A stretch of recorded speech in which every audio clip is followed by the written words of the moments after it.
Hello, this is Deborah Anderson, the Black Woman Animator, come back to you with another video. And in this video, I have Solomon Jagwe. Welcome. Thank you. I also want to say Jabeleko Sebo. Awesome. So Jebaleko Sebo, which is Jabeleko Sebo. like it's almost like you're telling someone. It's almost like a casual greeting, but you're telling them, well done on the work that you're doing, kind of thing. Yeah. So, But if you're saying hello, you can say Sibio Tiano Sebo or Gambachi, which is like a casual hi. Sibio. Yeah, and then I would reply, Sibio Bulungi Nyabo. So you are Nyabo, I am Sebo. Yeah. Yes. Awesome. So can you introduce yourself? Yes. Guys, my name is Solomon Jagwe. I am an artist based here in the United States, but I'm originally born in Uganda and on the outskirts of the capital city, Kampala. I grew up on a hill to get a degree, just a degree in fine art. I currently run Soul Studios as a co-founder together with my wife. And I am the creator and director of the Adventures of Nkoza and Nankya. I think that's what most people know me by. Yes. So for me, it kind of cut out when you said you grew up in a hill. You grew up in a hill named what? Yeah, so the hill is called Mutundwe. It's on the outskirts of the capital city of Uganda. Yes. So tell us a little bit about how it was growing up in Uganda. Man, so especially in this, if we're talking about animation, yeah. So my art journey started way, way, way deep in the village. I was walking barefoot at some point in my life, and just thinking about just life as a whole. As a kid, you're really not worried so much about a job or anything like that. But one thing that really fascinated me is that when I would look up in the sky, every now and then I would see these shiny little things flying in the sky, far off in the sky. And I wondered what that was. Of course, those were aeroplanes. I didn't know that was an aeroplane at the time. But so I'm always thinking about how whenever I write a story, I'm always taken back to that village moment when I was like, I wish I could get where those planes are. And I eventually got an opportunity to come here to the US to pursue a degree in fine art. But I've always been an artist, drawing anything that I came across. My brother Roland, who's right now in Arizona, we used to go up to that hill, Mutundwe Hill, and find any kind of creature we could find. And that's how I got into drawing. So what about more like, what did you do when you were a child? Not necessarily related to animation, but just like how was your childhood, siblings, all that type of stuff? So I come from a huge family. So if I even try to count them, on my dad's side, we are like 8 sisters and 4 boys. So that was a household of 12 kids. You can imagine that. And so there was a lot of joy in the household. And I'm a middle child, so I'm number 7. I'm in those 12. And my 3 brothers love art as well. So we grew up reading Asterix and Obelix, Tintin. That's what got me into loving comic books. We love reading those books. And being a middle child, you tend to kind of be forgotten a lot. So you try to find your way.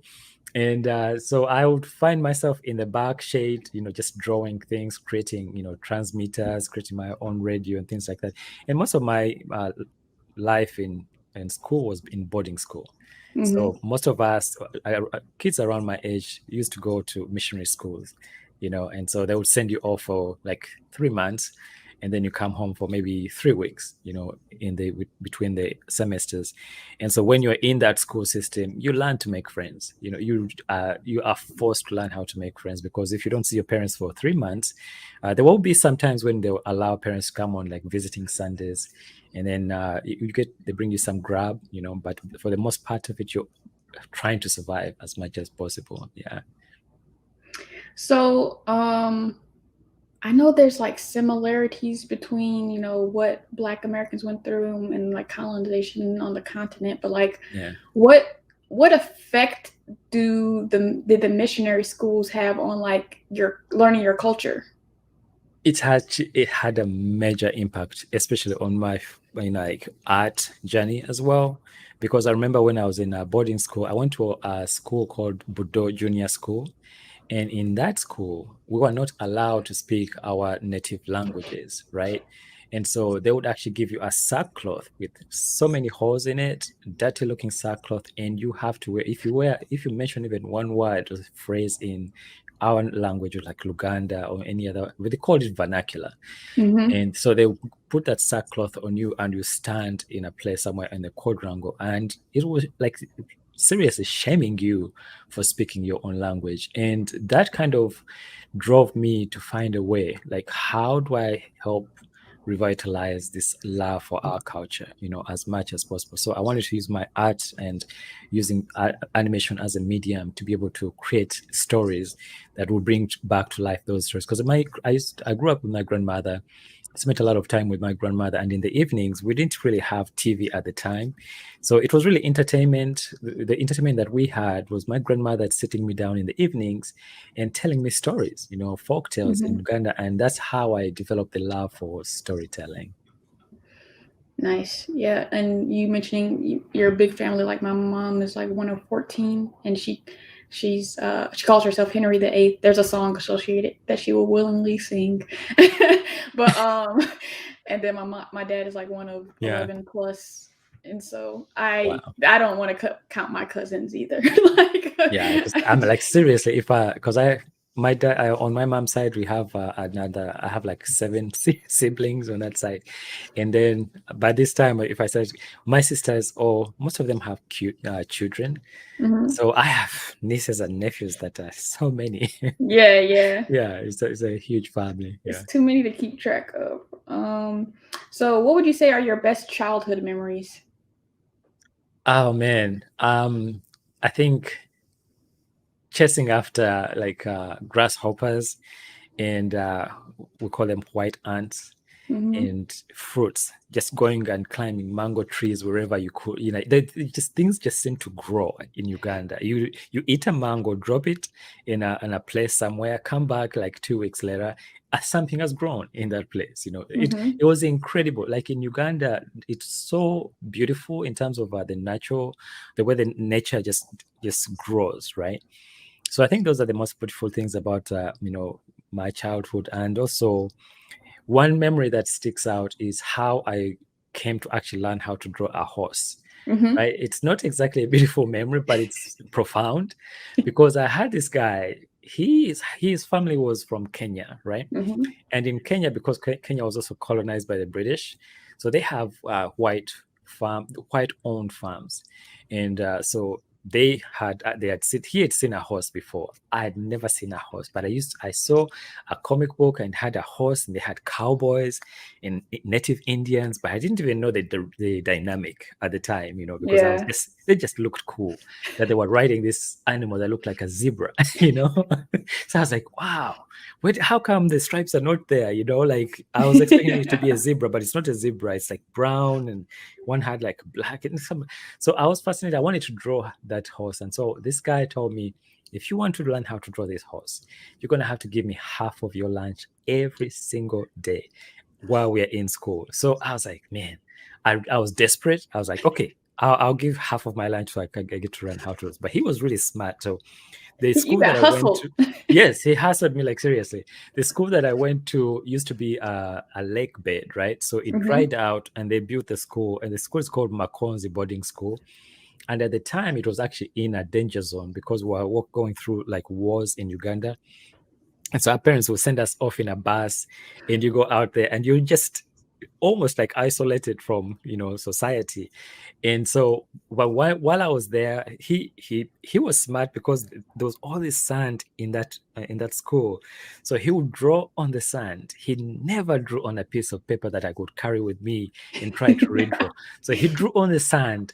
Whenever he would finish drawing the head, he would pick the dirt and cover it up, and then said, "You gotta give me lunch again tomorrow." So that's you Man, know mastermind. Yes. So I'm thinking, man, you know what? I have a YouTube channel now, but if I did that to people, because it's like almost like instant, just like a disappearing YouTube, clip. He But kind of this was created Snapchat before it was like, Snapchat. seriously, it was incredible. Like I was like determined to learn how to draw a horse. But when and so because of that mentality, I was like, okay, this guy is hassling me and he's drawing piece by piece. He's never drawn he didn't draw the whole horse until the end of the year.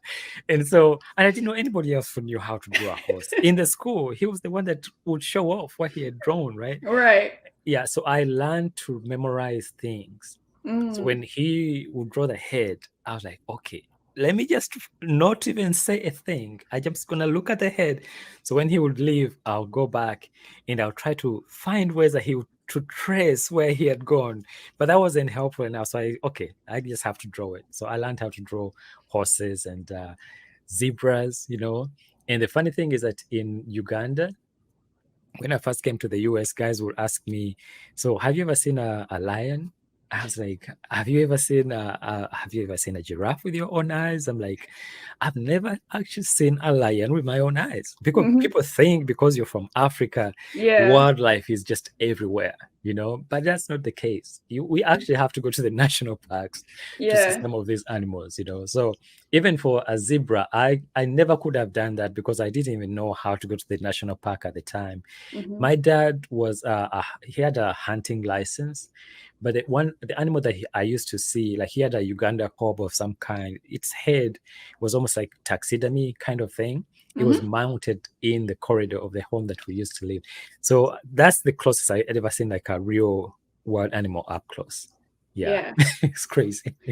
I feel like for me, in trying to, be respectful of the continent and be like, okay, there's multiple countries. Let me try to learn about all these countries. And then trying to go to YouTube and you type in like African stuff and it's just all animals. And I'm like, who is talking about the people?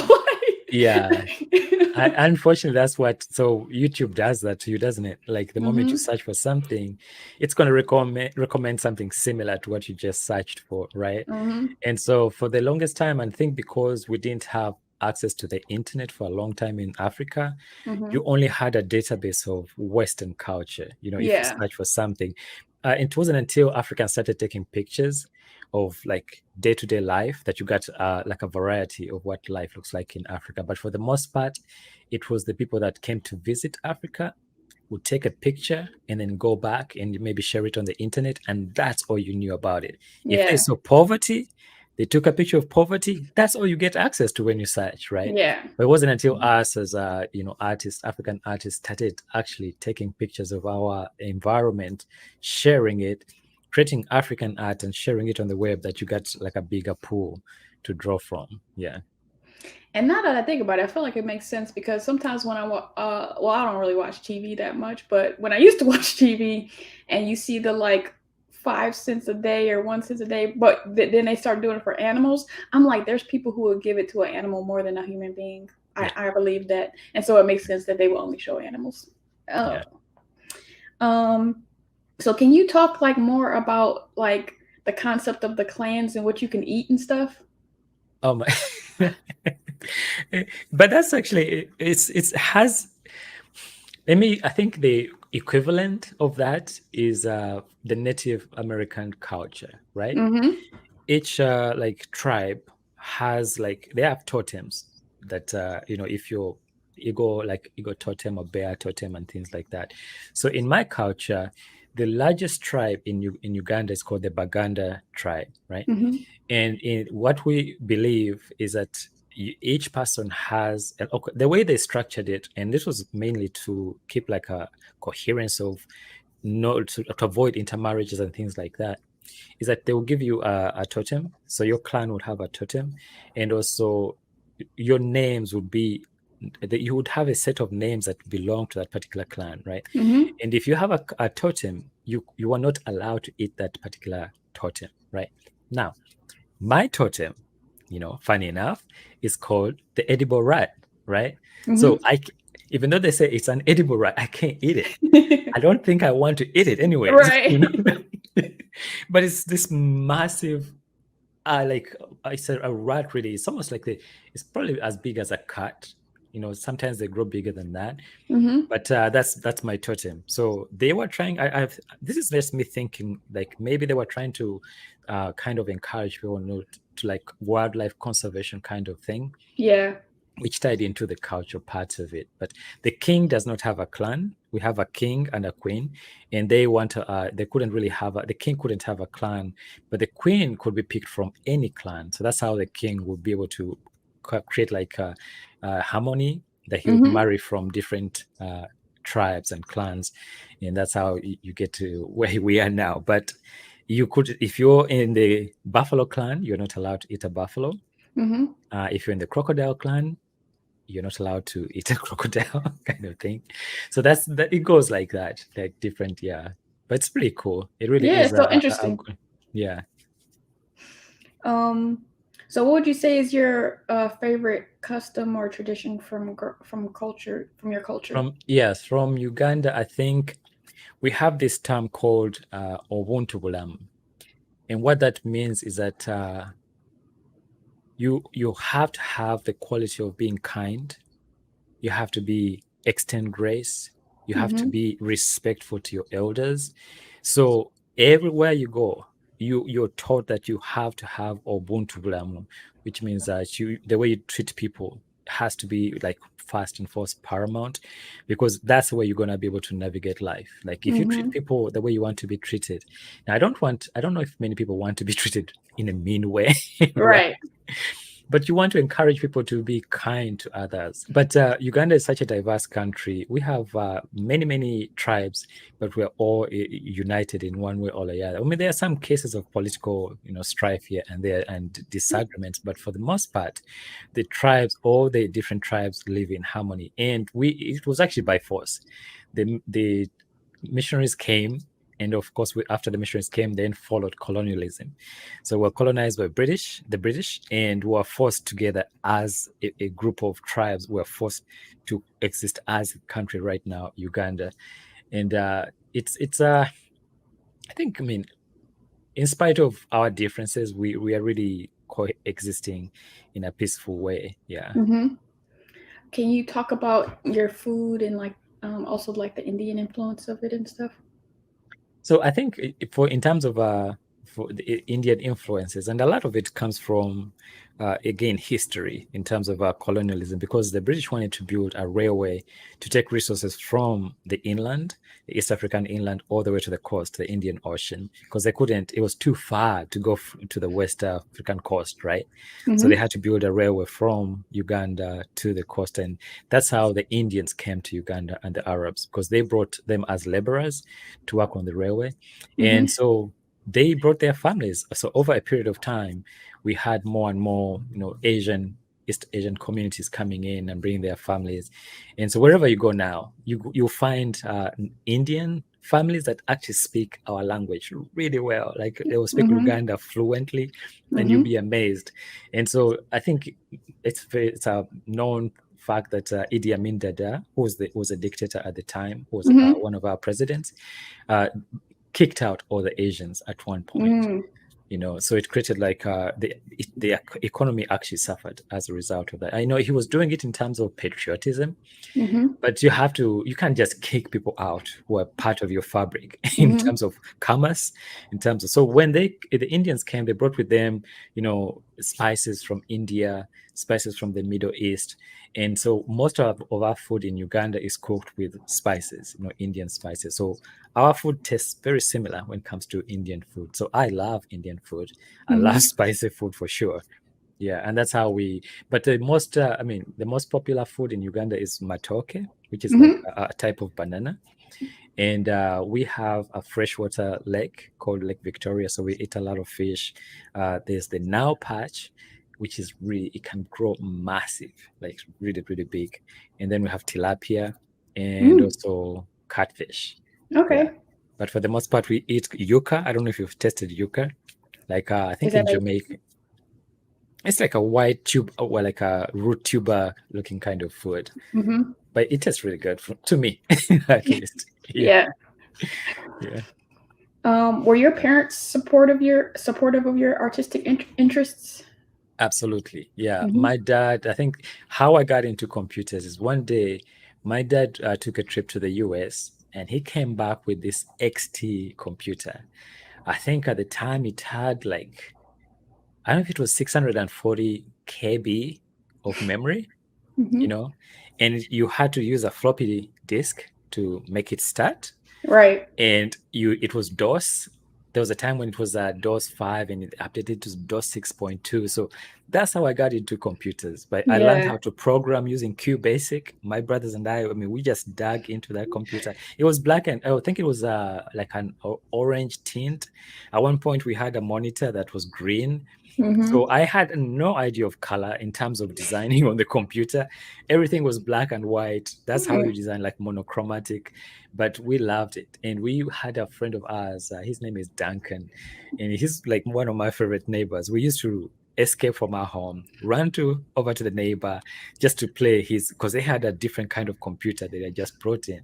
And it Mm-hmm. had two floppy disks, and they had a commander, there's like a ranger game that they had installed, and I fell in love with video games because of that game. It was like a almost like isometric view game. That's how you played it. But it Mm-hmm. had like multiple levels where you parachute into the terrain, and then you have to fight your way up different levels. We love the game. Absolutely love the game.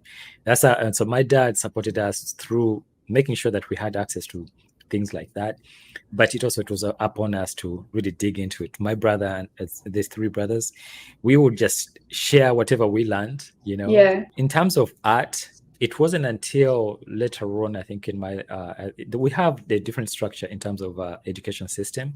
It's structured like the UK, like the British Mm-hmm. system. So we have primary school, and then we have secondary. So I don't know what the equivalent is here, but from senior 1 to senior 4. So you join the school when you're about 13 years old.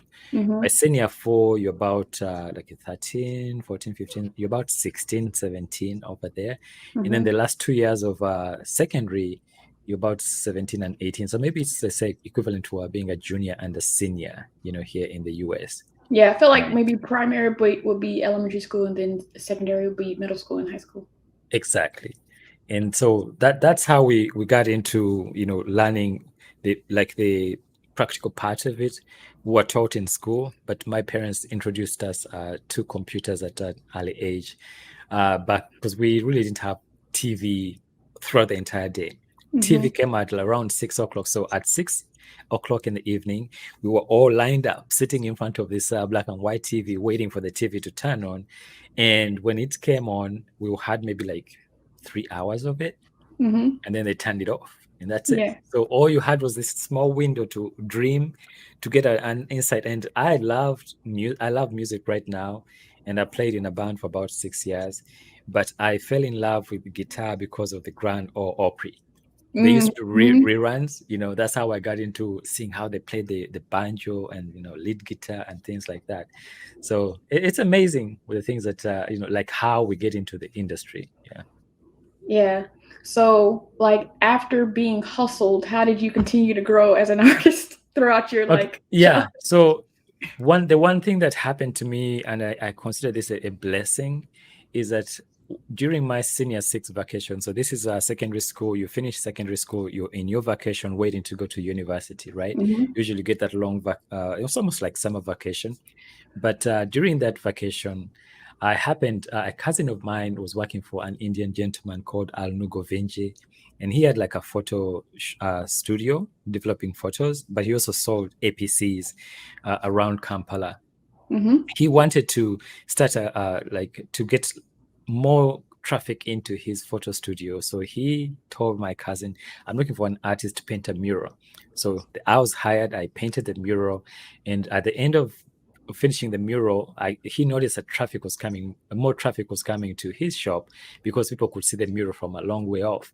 And then so he offered me, he said, man, are you interested in computers at all, in computer graphic design? I was like, I don't know what that is. He said, well, it's creating art on the computer because I see you're an artist. And he said, well, I can give you a deal whereby I'm not going to pay you, right? But I can teach you in the evenings. You do for me the work during the day, and then in the evening I'll pass on this like industry training. I was like, Mm-hmm. so I got in a taxi, went all the way home. I was covered in paint, shared with my family, and I had to make a decision. So the next day I was like, okay, you know what? Let me see what this is about. Maybe when like a week in, I'll jump out, you know.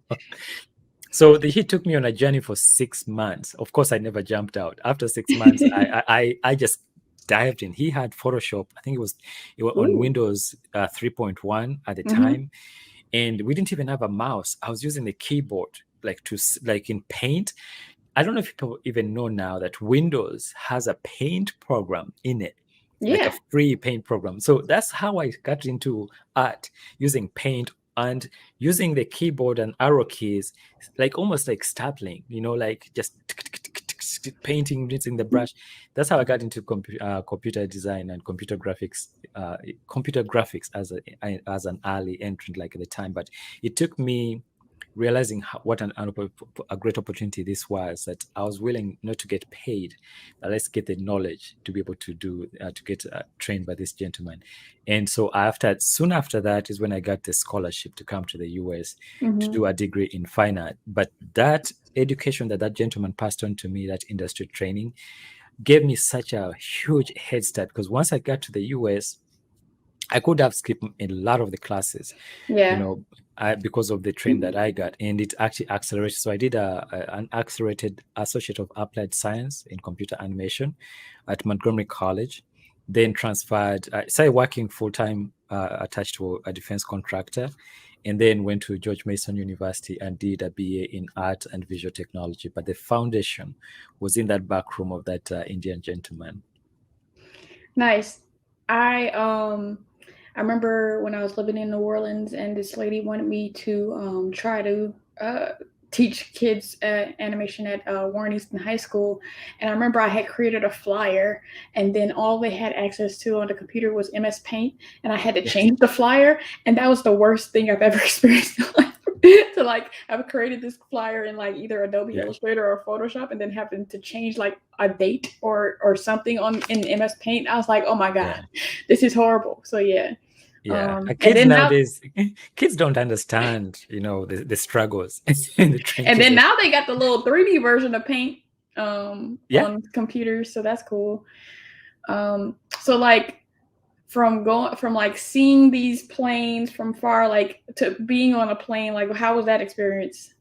it was weird. It was so strange, because when I got to the airport, first of all, I didn't even know if I had to pay for the food on the plane. You know, Uh-huh. that was like foreign to me. I'm like, okay, do I even have enough to go? And I'd had horror stories. They say that once you get to the plane, you're gonna throw up because it's gonna lift up so quick.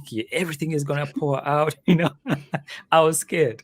I was Right. scared to get on a plane, and so, but I was blessed. There was a so my journey coming to the US is incredible, because Mm-hmm. there was a lady, her name is Hazel Collett, and she was a principal in the UK at the time. And she had come to Uganda to just track the mountain gorillas because she loved wildlife. And also, she also had a passion for helping orphans.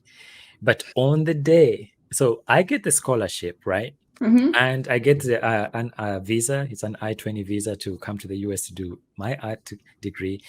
And so I thought that they had actually given me a full scholarship, but it Mm-hmm. wasn't a full scholarship. So I get to the US, but on my way to the US, I didn't have the money for the ticket. You know, a gentleman came in. His name is Joseph Semogere. He had a business that he was starting in Uganda at the time, and he offered me a deal like, if you can train my employees here to use these computers, I'll help fund your ticket to the US. And he did. He was very kind about that. But on the way to the airport, I knew, first of all, I told my parents, I'm going to the US. I don't know what the I'm gonna encounter, but I don't want to take any luggage. So I came to this country with one pair of pants, one shirt, a backpack, my poetry book, because I used to write poems. And I wish I could have brought my guitar when I was, because I love playing guitar at the time. I was part of a worship team in a church. And Mm-hmm. so I get to the airport. My parents bid me farewell, like, you know, we're going to be praying for you wherever you're going. They were like, but you're not taking anything. I was like, you know what? I know God is going to provide for me once I get there. Mm-hmm. So I get in line. I have all these fears about flying. I was very nervous about even sharing something on the counter, because in Africa, men don't usually share their fears, their Mm-hmm. concerns. It's like Yeah. you're a man right now, so you know what to do. But I honestly didn't know what to do. So I talked to the lady at the counter, say, you know what, I need help. I have never been on a plane before. I am terrified. And so the lady that I'm talking about, Hazel, was about maybe like 10 people behind me. The reason she was at the airport, and this is wild, this is crazy. Mm-hmm. The reason she was at the airport, she had a dream, the night before, that she had to be on a specific flight out of Entebbe airport.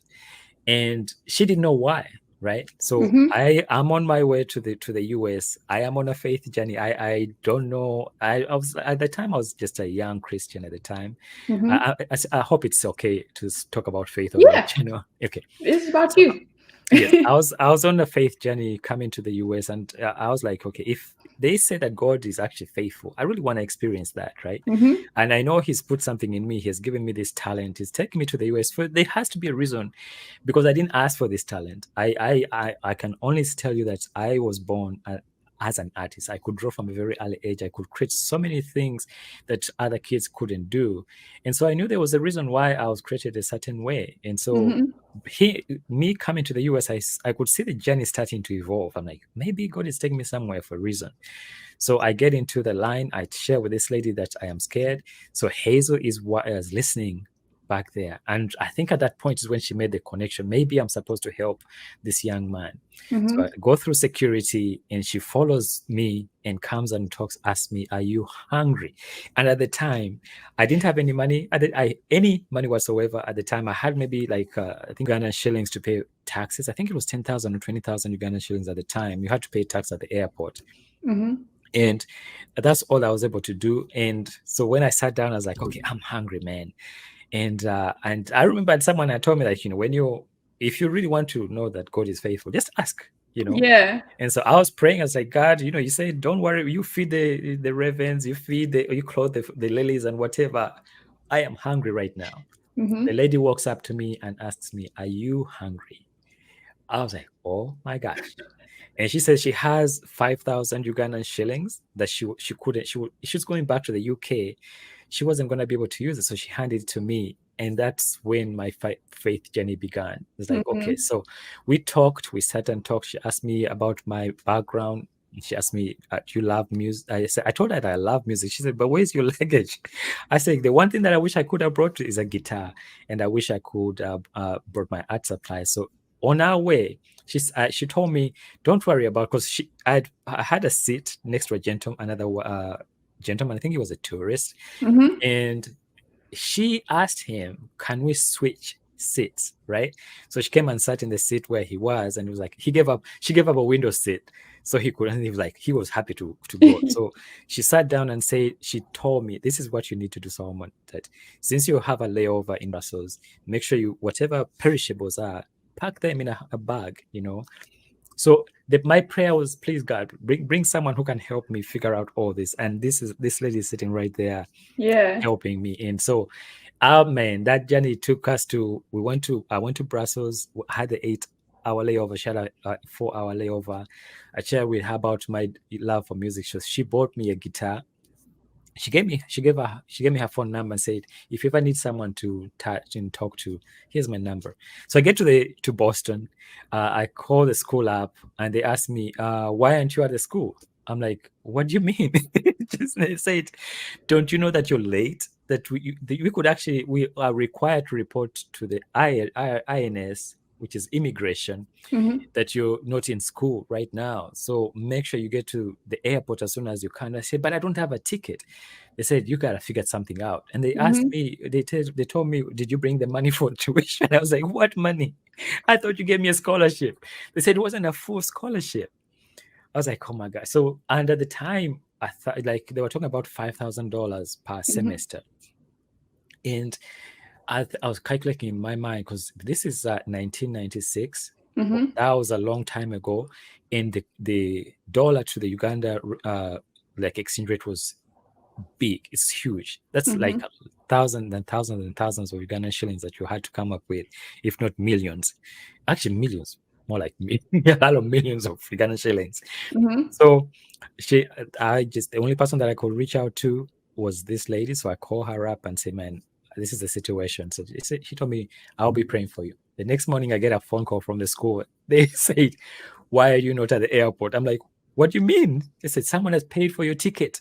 He's waiting for you. You have to go to the airport. And I said, but you told me to bring the tuition. They said, no, all your tuition is paid until you graduate. Oh, wow. Someone has paid for your books, or everything that you're going to need. Someone has paid for it. So this lady had paid for everything that I was ever going to need. And so she invested in my art education at a very, very early stage. I had my coming to America story kind of thing, and I was like, if I don't yours is better. Yeah, if I'd never seen this lady again, I thought I would have met an angel. But fast forward to today, as we speak, Hazel is now a permanent resident in Uganda, right? And the story of her love for helping others actually resulted into us building a school in Uganda, in Bushenyi, in the western part of Uganda. And the school is catering for over 900 students right now, coming to 1,000. And about over 60% of them either are orphans and need help, and over 50% are actually girls.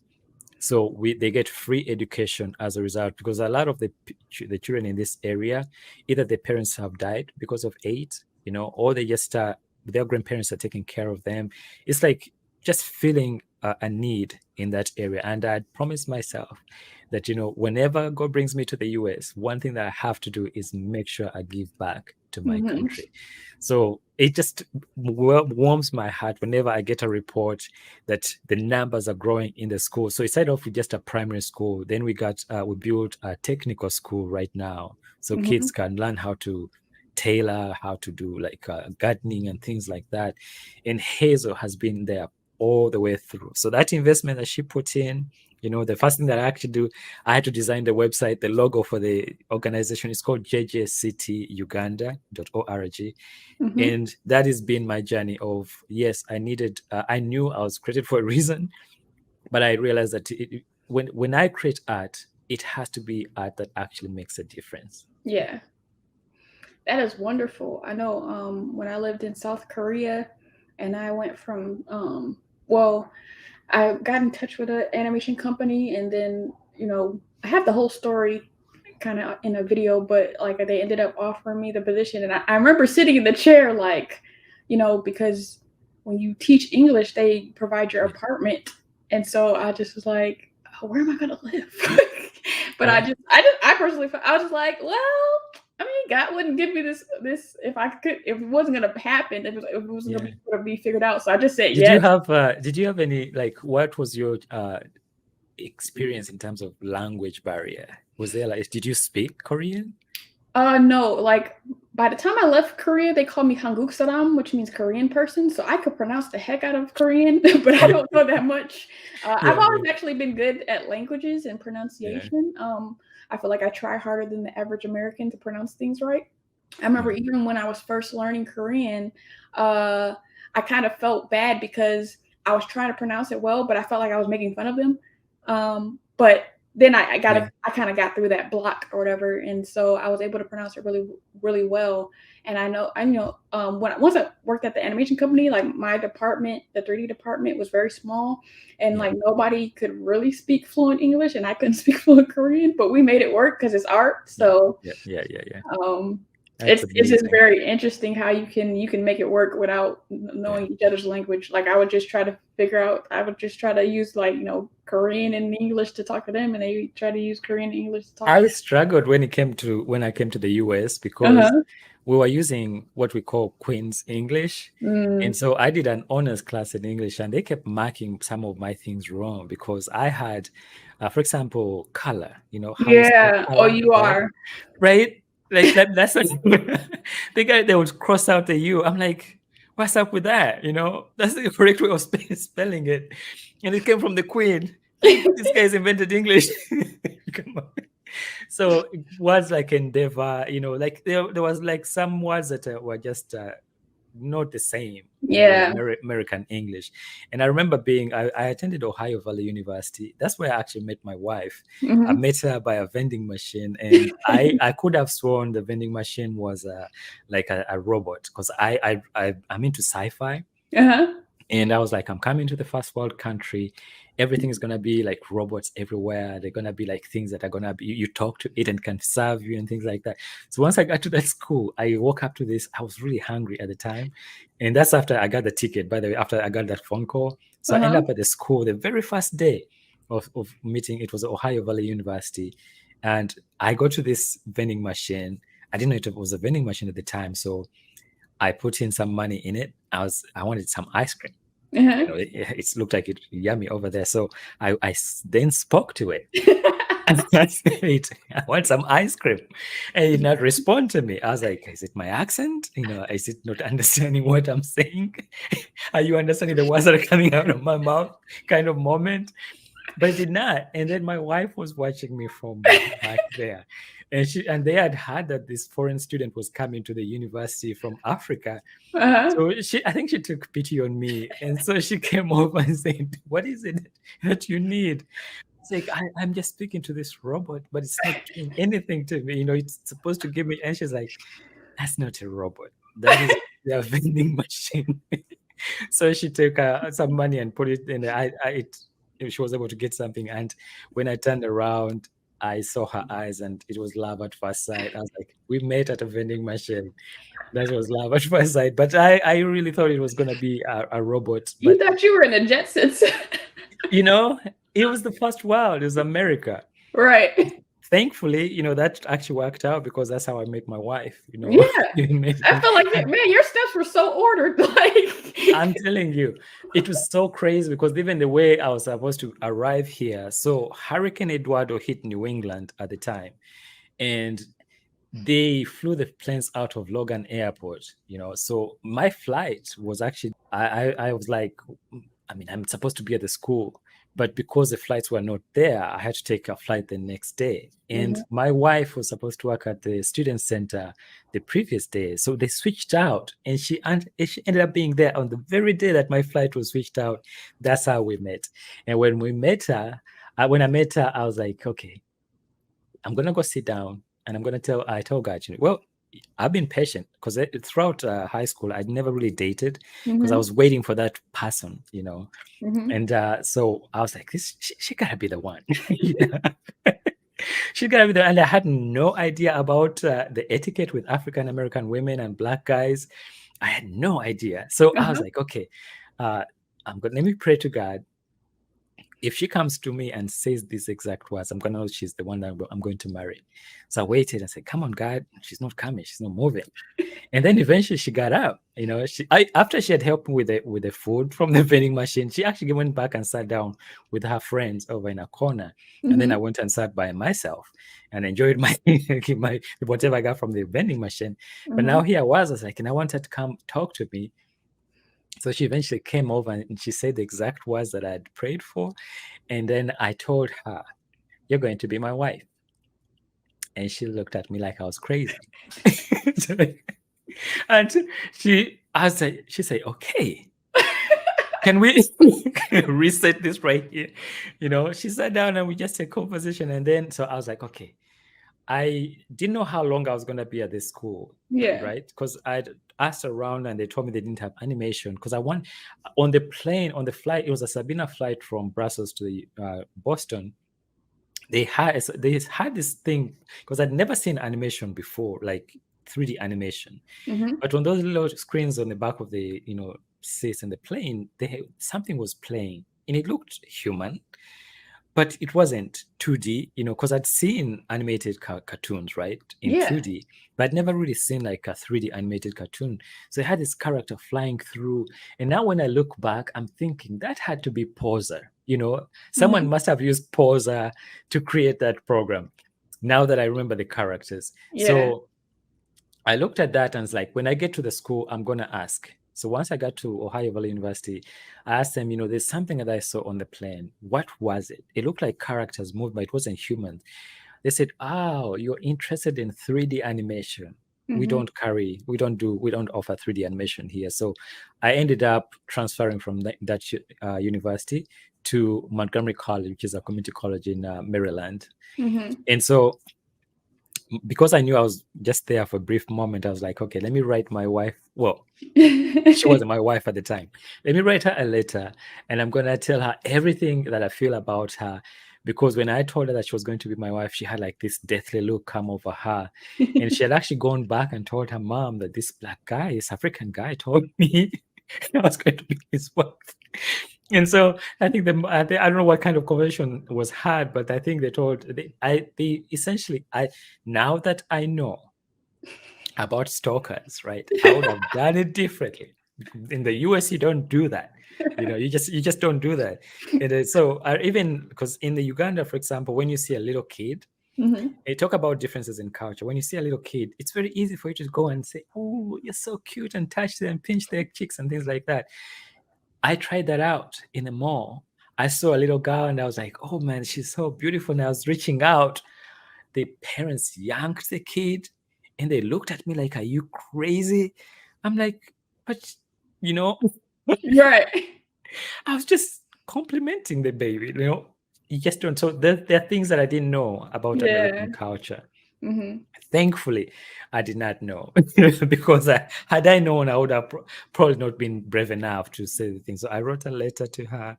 I told her, this I have nothing on me right now. I only Mm-hmm. have one pair of pants and one shirt and this backpack. That's all I'm bringing to the table. But I feel like we together can make a great life together. We can start out and we can build that. And so I said, it'll be awesome because I said, I truly believe that you're going to be my wife. So I gave her the letter. The next day I walk into the student center and I feel like the whole section of girls were looking at me. I was like, why are they staring? Why are they staring at me? So I felt like I wanted the ground to just swallow me because first of all, I was already shy by nature. I'm an introvert. I felt like people staring at me Right. just scared and creeped me out. And so when I saw like girls snickering and laughing and looking at me like they know something that I don't, terrified. I was just terrified. So I went and sat down, and then I found out that my wife, well, my future wife, had shared the letter I'd written to her with her friends. Uh-huh. And everyone knew exactly what I had written. And so so we played like where she would see me in a corridor, she would run the other way. And then I'll try to find strategic places where I could actually see her and meet her, without being stalkerish, you Right. know.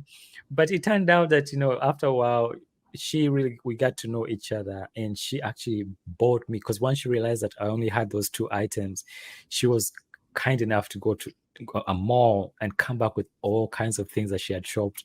And I think she had worked for a shoe company at the time. Mm-hmm. Payless, I believe that was the name. And so she brought me some shoes, and when she gave me all those things, like she loves me. She was just playing hard to get. But that's how our journey began, because I was Yeah. convinced that the way God had ordered my footsteps, that this was part of that journey, that I'd met the love of my life. And Mm-hmm. so we got married in 2000, and we've been married coming 22 years now. Nice. We have two kids, that are just beautiful, a son and a daughter. And actually, we just celebrated her sweet 16th birthday. But through it all, my wife has been there encouraging me to Mm-hmm. pursue my dream of using art to tell stories and things like that. Yeah. That is a wonderful, wonderful start to being in America. Yeah. My American journey, coming to America. Right. Yeah. Now that needs to be the movie. Now, That is I told her I'm not a king. That's a reminder. not a prince, not a No, king. Just no. to warn you. I do have a little bit of royalty in my past because my grandfather, my great grandfather was a chief. Actually, my Mm-hmm. grandfather was a chief. So that's how we end up. Well, I think we got the land that we have right now in the village, because his grandfather, I think, had fought on the side of the British during the First World War or Second World War, one of the two. So those who fought on the side of the king and helped, they were rewarded as a result of that. Mm-hmm. So that's how but I wasn't, and no, I'm not a king. It's I don't have a kingdom. Right. Yeah, no. So We can you built everything from scratch. right. Yeah. Can you talk about your project Nkoza and Nankya? Yes. So you remember you asked me a question about language Yes. and the impact of the missionary schools. So this particular Nkoza and Nankya project was actually it was the fruit of that exercise of trying to create something. And my wife is African American, and me being Ugandan, we are so multicultural. So my wife was trying to find a way to learn a little bit about my culture, so she could pass on. So our kids are homeschooled. They were homeschooled for about, I believe, like coming to 12 years. So she homeschooled them for 6 years, and then she got a job, and then I homeschooled them for the next 6 years as well. So we just balanced out. But one of those things that we were trying to do is find a way to introduce them to my culture. Mm-hmm. Initially, it started off as just me trying to create something for my kids and my wife. But the more I interacted with families in the diaspora, especially those from Uganda, I realized that more and more parents were looking for resources, especially as children, because we believe in, like, how they say in Africa, it takes a village to raise a child. We Right. truly believe in that kind of community part, or Ubuntu kind of community Mm-hmm. aspect. And so I was trying to find a way, how can I help parents who are struggling right now? Because if you don't get a child when they're young, when you're teaching them a language, it's that there's like a formative, it's like window where the child can actually learn the language effortlessly. And so that's how I came up with Nkoza and Nankya, to provide a fun way to learn the language. Because even back then, when we were learning the different languages in Uganda, it was mostly from textbooks. Mm-hmm. There was nothing really visual about it. And this certainly the auditory part of it was from teachers. Once the teacher left, that was it, right? And so even now in Uganda, parents are struggling with their kids not speaking our own languages because of the English and the Western kind of education that has been, become an influence in Uganda. And so the Nkoza Nankya app has like a free section for teaching languages, introduction to Swahili, Luganda, and we have like other languages that have not yet activated. That's the main focus of it, is that how can I help parents in the diaspora to celebrate our cultural heritage and languages using art and animation to convey that story. Yeah. So how are your children at Luganda? That's one of the challenges, that, like, whenever I talk to a parent, I tell them, please, whatever you do, start them young. Mm-hmm. I dropped the ball, because I worked in the gaming industry for like 15 years. And you know how demanding it can be when deadlines, because I would come home sometimes at midnight when you have to churn out a build. If the texture maps are not done, if the animation clips are not in place, you had to work late hours. And because I was working in the defense industry, there's a different level of like expectation there. Military circles, you say you're going to deliver something, you have to deliver it. Mm-hmm.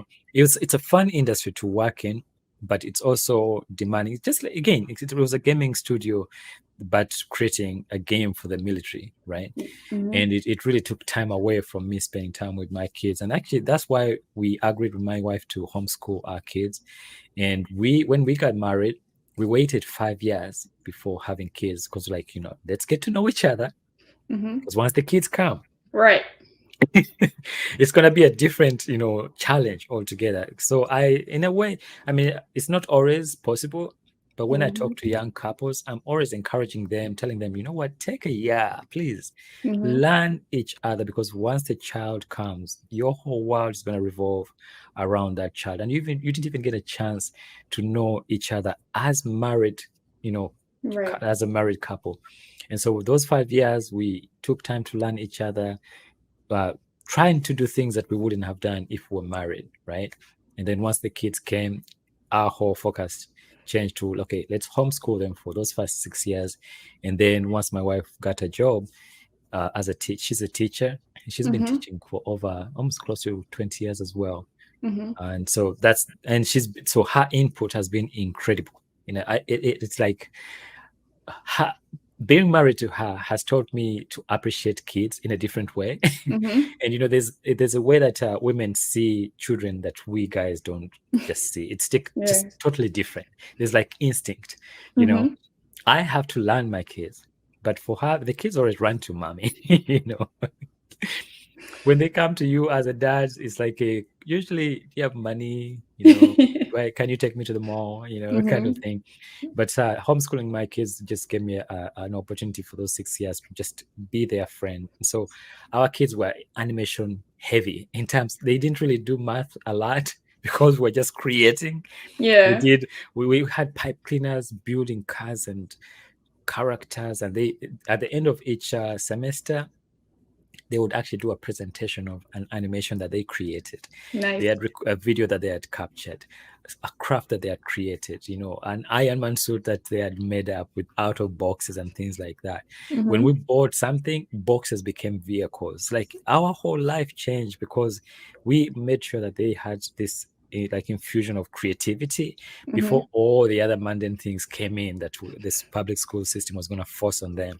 And I think they, as a result of that, they are way more grounded, and they're leaning more and more towards their creative side. My son has a YouTube channel where he actually creates those like pipe cleaners, and this is like one of the probably the top 100 in the world in terms of pipe cleaner creations, and that started because of that homeschooling journey. And my daughter also has her own YouTube channel, so things that I never had access to, these kids are really taking advantage of it, and having fun with that.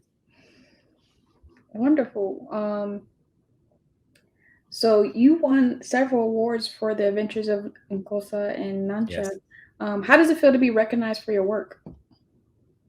I think more than anything, it's the team recognition, because you when you're in the trenches, you know the struggles that you go through. Because as a business owner, my wife and I, we started our Soul Studios because, and I always tell artists, there's going to come a time when you have to understand that art is also a business. If you don't understand business, you're not going to progress very much as an artist, because I thought that you could be an artist to make money, just freely enjoy it.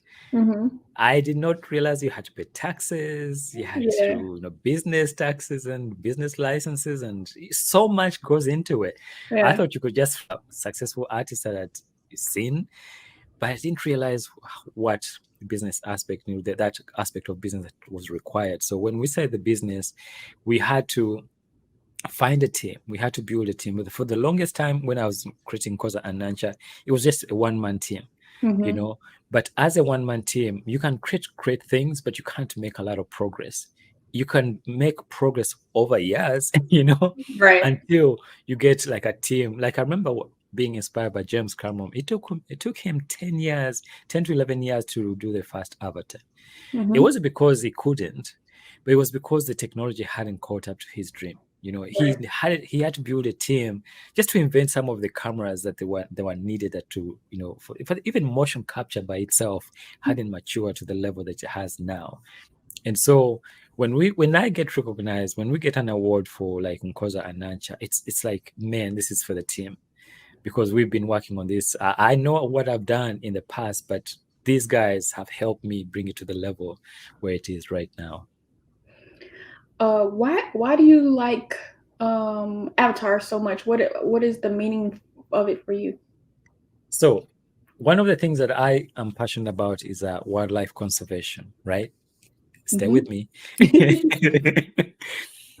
Wildlife conservation. And one of the things that I've actually championed was the conservation of the mountain gorillas. My first animated film, 3D animated film, it was called The Adventures. It was the Galiwango of Lamwechsode, which is translated in English means the life of a gorilla.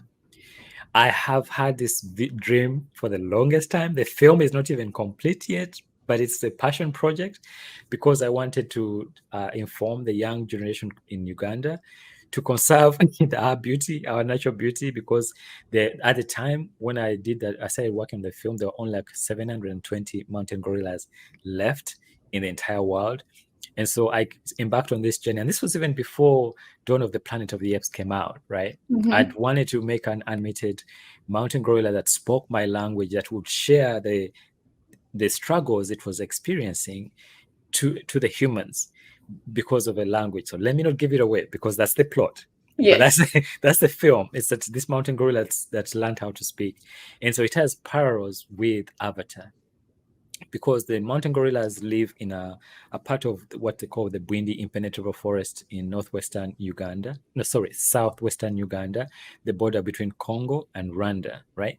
That's the only place where mountain gorillas can even exist. And so, or survive rather. And so when I watched Avatar, I could see the parallels, because the mountain gorillas, they had to be protected, right? But in order for them to be protected, they had to kick out the natives who lived in that area, and they're called the wait a second, how can I forget that? It's the Batwa. They're the Batwa tribes. They're given a name called the Pygmies because of their stature, but their cultural name is the Batwa, and they were kicked out and they started living on the outskirts of the impenetrable forest. And they were used to a life where they lived in balance with nature. They knew when to hunt, how much to hunt, and not like just hunt for the sake of sport, right? Yeah. But then they were stripped of that ability to balance that. So when I watched Avatar, I could see the Na'vi struggling, because of course the humans found these resources over there, and they were like, we want those resources, therefore we're going to displace you because we want those resources. So that's why it tagged at the strings of my artistic mentality. It's like, man, this speaks so much to what the Batwa are going through.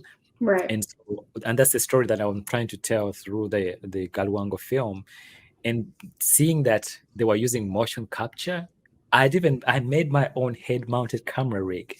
I took my guitar stand, ripped it up, went to I think dollar store, found some parts, and I was able to make my first head-mounted camera rig, because I'd seen it being used in Avatar. I was like, man, I can't afford this. It's probably thousands and thousands of dollars. What can I do on my own? So I made my own head-mounted camera rig, and I was fortunate enough to partner with Mixamo at the time. Mixamo was this was before Adobe bought Mixamo.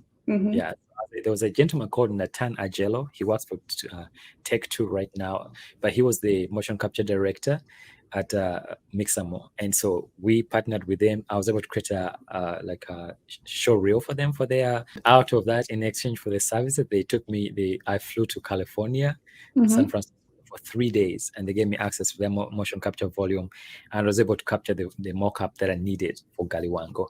Yeah, it's a long story, but Avatar is in there somewhere.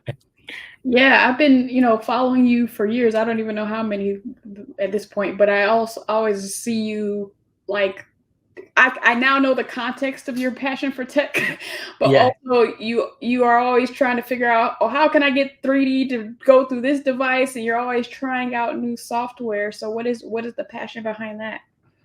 So I've been a tinkerer for a long time, because even when I was in Uganda, I used to I created my own transmitter. Again, it's like this passion to learn.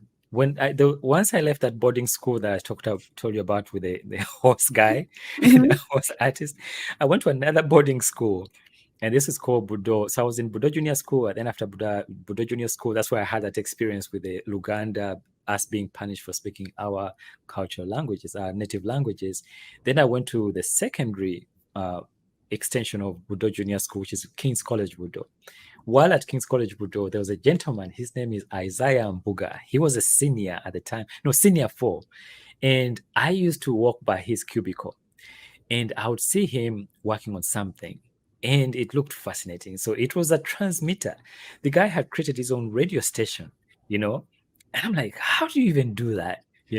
So I would go like in the evenings after school, like after our classes, I would run and I would sit outside his cubicle.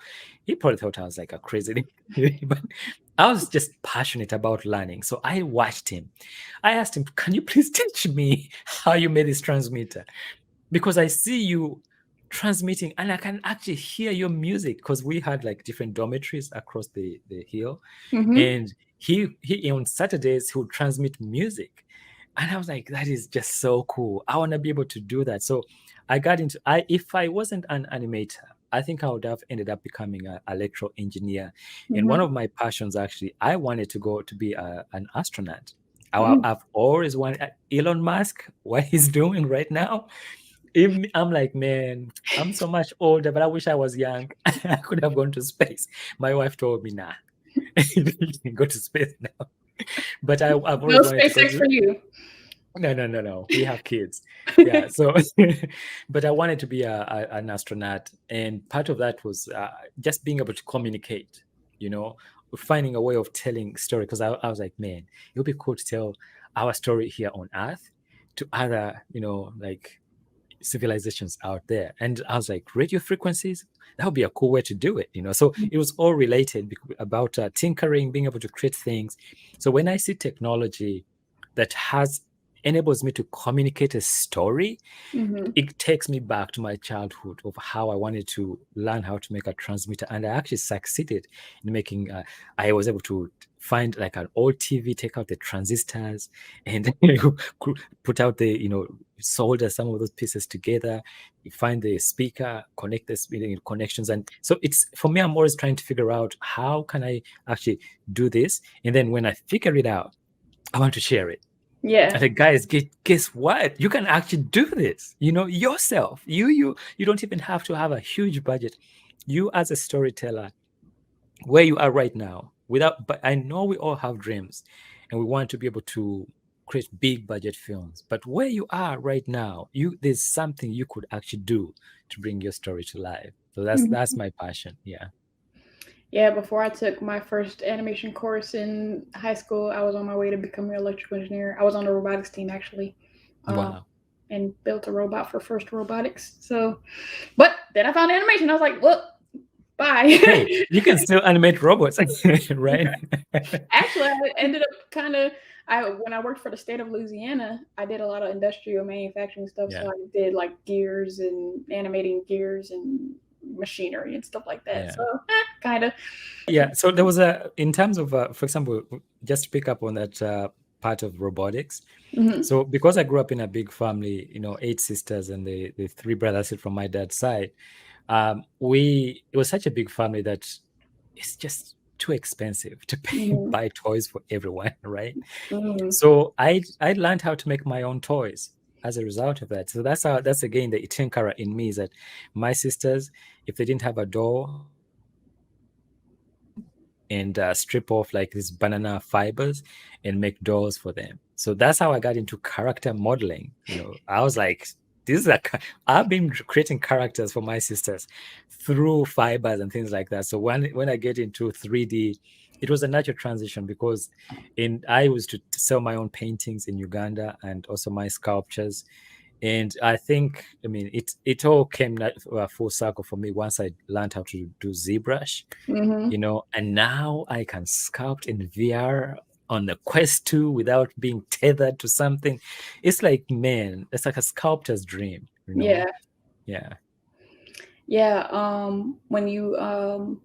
So when you mentioned like pushing through, like, so, and to share, that's kind of why I learned stuff too. But like also for before Blender 2.8, Blender was a struggle for me. Yeah. And so the only reason I was continuing to try to learn Blender is so I could share it with other people, because it was open source and free, and I want to give access to Black and brown kids. Yeah. But if I didn't have the passion to share, I would have gave up a long time ago. And the thing is, when you learn how to do something, if you teach yourself and you share it, it's much easier to do it again and again and again. Mm-hmm. And I think that's the best way even for children to learn how to do, is teach them how to do something so they can teach others. They will not forget that thing. Yeah. Yeah. So, what outlet does playing your guitar provide for you? I know you said you were in a band. Yes. So music to me it's like there's something that I tap into inside that I can't paint with colors, So I see music visually, actually. And when I used to watch those people playing on the Grand Ole Opry, it was black and white. I wasn't paying attention to color or anything, but it was the music that came through that made me feel a certain way. So music has a way of just changing people, like I love reggae music, and Bob Marley's music has been a great influence in my life, and Jamaican music, and also Ugandan music and drums and things like that. So it's always finding a way. Again, it's storytelling in a way, but through a different medium. That's why you call it music doodles. It actually is. And I think playing reggae music for me, so whenever I hear a song, I reggaeify it.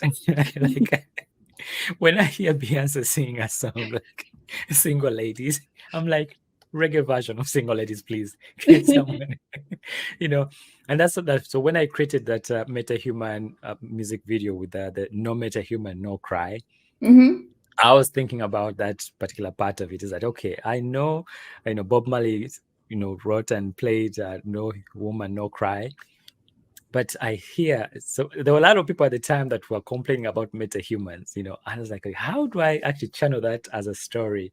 Like, Right. even if you're not a metahuman, you don't need to cry, right? So in the audience, if you notice, there are actor core characters. They're not metahumans, and they're just jamming away. Like, they're not metahumans, so no need to cry. So that's, I'm always thinking about, how can I tell the story in a different way that can appeal to people and capture the message in a specific moment in time. Yeah. So music to me is a channel of another way of telling stories, but also it's a spiritual journey as well, because I use it to like in worship and things like that. And I used to play music for my kids. I just love music. So yeah. And so a lot of my animations, I try to infuse music as much as possible in it. Yeah. Yeah. What have you learned throughout your life and career that would be beneficial advice to others? Not to speak ill of other people, because my goodness, you don't realize that the next door you knock on, that will be someone that you may have talked about, to somebody else. And to always extend grace, because you are going to be in a position of leadership someday. And because I set off as a junior animator, and I remember being impatient with my art directors. I was like, man, I know better than them. I can do better than them. I can draw better than them. Why don't they take my idea? But now I'm a creative director, and I've been an art director for another VR studio. So now the roles are switched. I'm like, oh my gosh, these are the very I'm on the other end of it all. And so extending grace, being kind to people, and seeing the best in people. Yeah. For me, I was talking to my friend last week, and I say this often, like, I don't have to prove to someone that I don't like them. I feel like sometimes part of different people's cultures is like, and I'm talking about in America, where if they don't like them, they have to, like, tell them and prove and all this stuff and do all this. And I'm just like, sometimes depending on the reason I don't like a person, I might distance myself from them, but I won't make it very obviously clear that I don't like them. And sometimes that has resulted in the people I don't like opening doors for me and providing me with opportunities. Yeah. Because I don't prove it. It's funny, because in my career as an artist, there are people that I've actually met that just rubbed me the wrong way, and it's not that I hated them. It's just our personality was just different, right? And I had to recognize that they are just different from me, and we can never really exist like properly in the same wavelength. Just like in music, when you play a certain chord, if it's not in the right key, it's not going to sound good. The strings are separate for a reason, right? Each string has its separate kind of music it produces, but together, when you press them together to make a chord, those different strings create music. right? And so that's what I'm learning in life, that even though someone is totally different from me, they might see life in a different, they may even be in a different political, spectrum altogether. But together, when we are together, everyone can bring something good to the table so that we can actually change the world. Yeah. Even as different as we are, even as incompatible as we might be, Right. we all have a wavelength that we can contribute to a chord to people. When someone strums us together, that something beautiful comes out. Right. So how do you personally stay connected with your culture living in the States? Oh, so we have cultural events that we attend every now and then. What I've done, especially through Nkoza and Nankya, I volunteer. There's a Uganda Academy, a Luganda Academy here in Washington, D.C. that serves Maryland, Virginia, and Pennsylvania. And so we try to meet with kids and share our culture. I teach Luganda, and I also share through the animation part of it. And I'm trying to make it fun, because I remember how like mundane they made it for us during using the textbooks.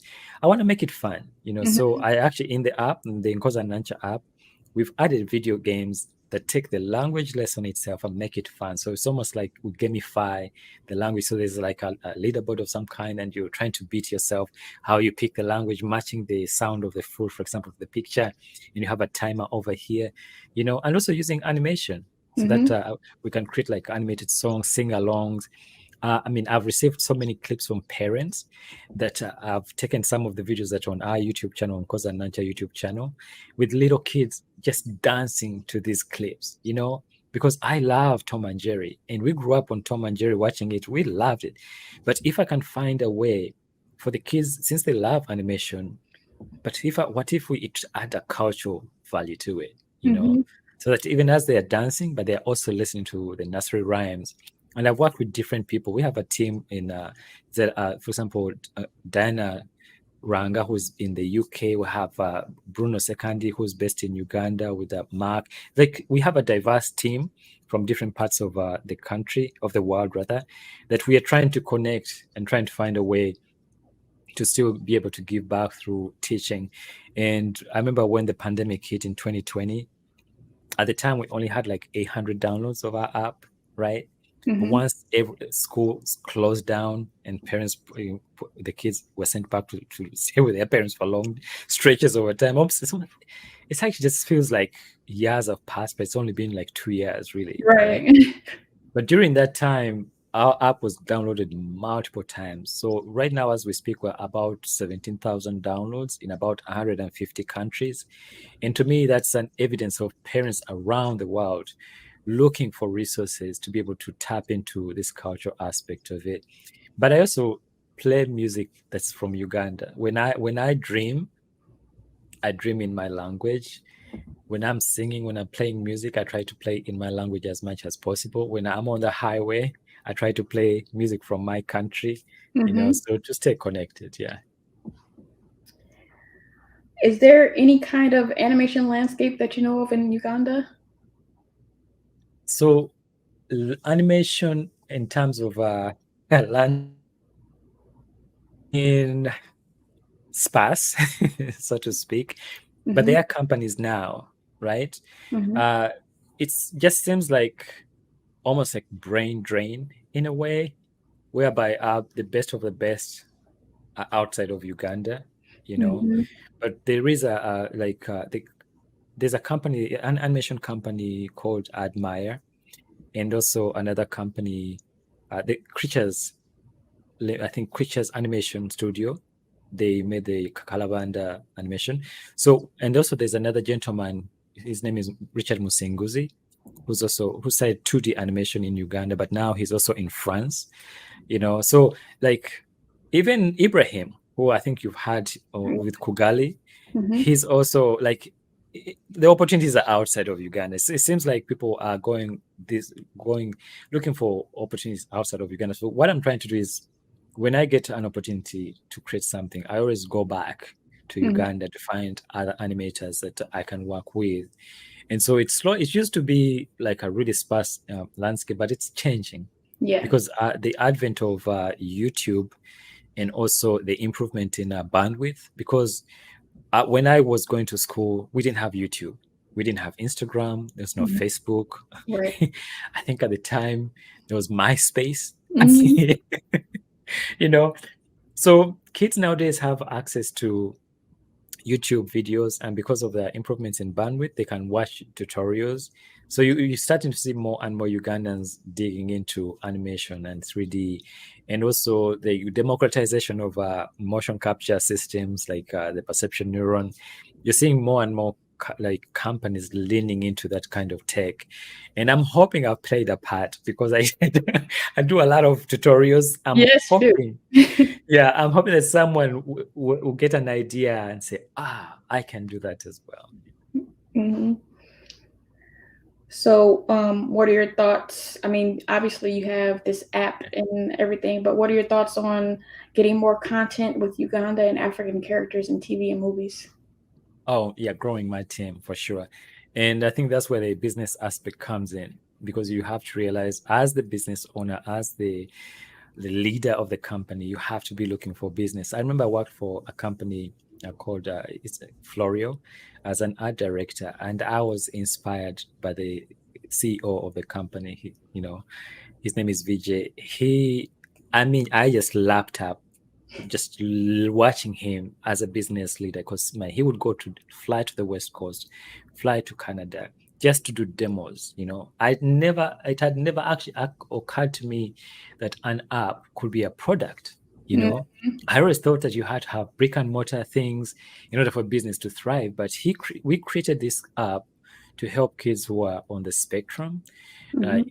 His son is on the autism spectrum, so he was inspired by his son to be able to create a solution for him.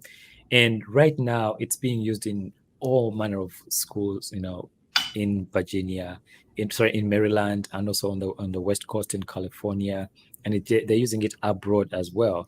And it's just an app, that people install on their phones and on an iPad as well, and people are able. So once I saw that, and in a way, I was like, I was there for almost 2 years, and I think God took me there to learn, first of all, how to be a business person.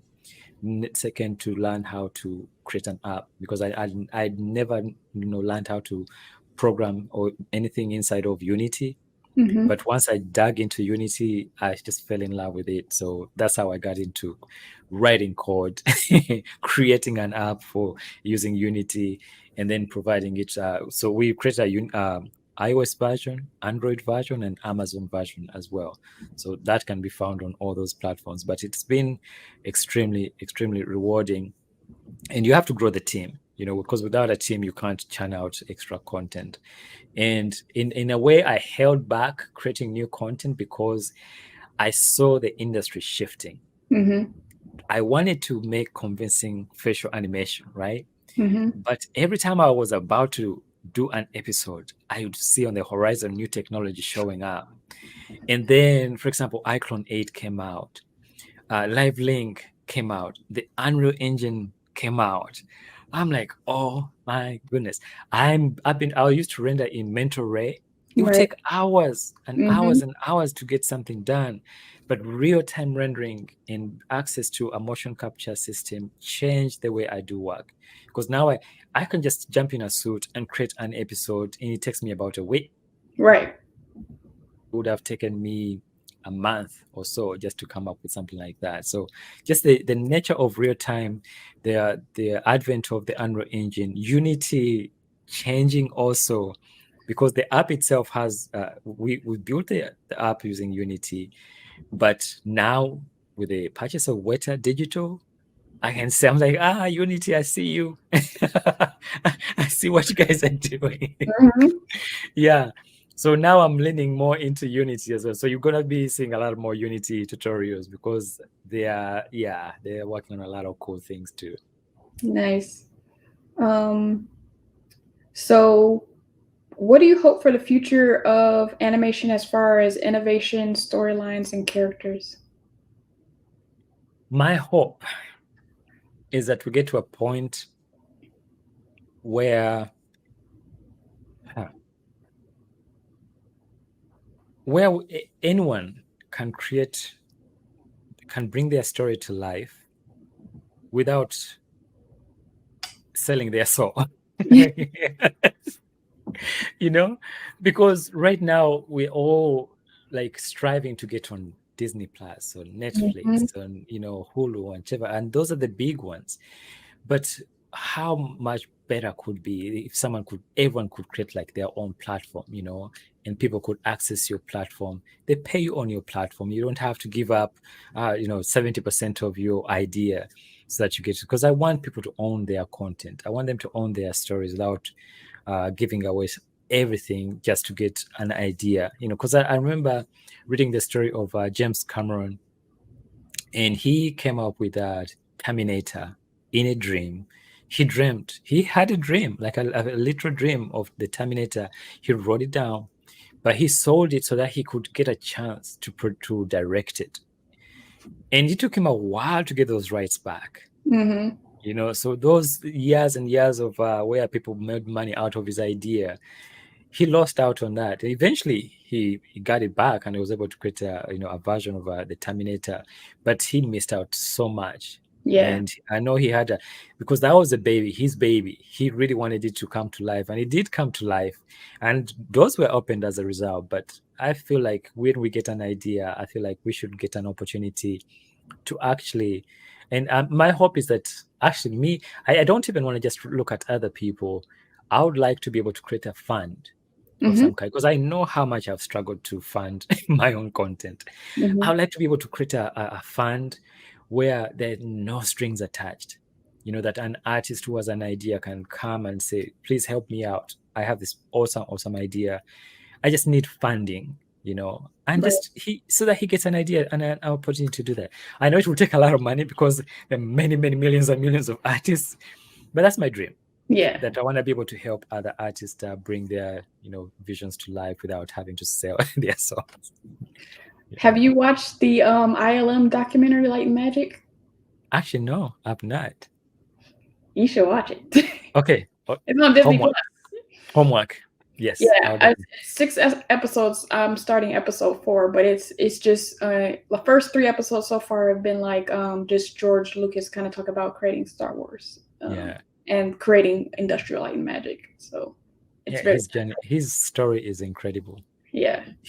So the guys that inspire me, James Cameron, um, and Stanley, Mm-hmm. and Disney. Their stories are incredible. Stanley, because he lived to be almost 100, Mm-hmm. he saw his like legacy play out. Right. I mean, all those cameos of whenever I see Stanley in as a cameo in one of his creations, it just warms my heart. I'm like, oh my gosh, look at that! Yeah. Someone had an idea, and he actually lived long enough to see it become like a huge To franchise. see the fruit. Yeah, and then Disney being fired from from the job in New York, and then him taking that idea and then just growing it to where we are right now. I mean, Marvel is Marvel because they've been purchased by Disney, and all that influx of money has opened up. And Pixar, ah, I could go on and on. Yeah. Yep. So, what do you hope that Ugandan and African animators are doing in this current landscape that you wish you could have done when you were younger and that you're doing now, like with all this access to technology and internet? What do you hope they're doing? Yeah, my hope, and the whole of Africa, or starting with my homeland Uganda, is that people realize that their stories are valuable, Mm-hmm. that their stories are valid, that they don't have to water down a story so that they can appeal, to the Western community. We have like a wealth of folk tales in Uganda and also in the whole of Africa. They're just waiting to be told, you know. I'm hoping that people stay authentic, that they're able to tell their own story. They're in how the African folktales have influenced them, and then they take that and share their experience as a result.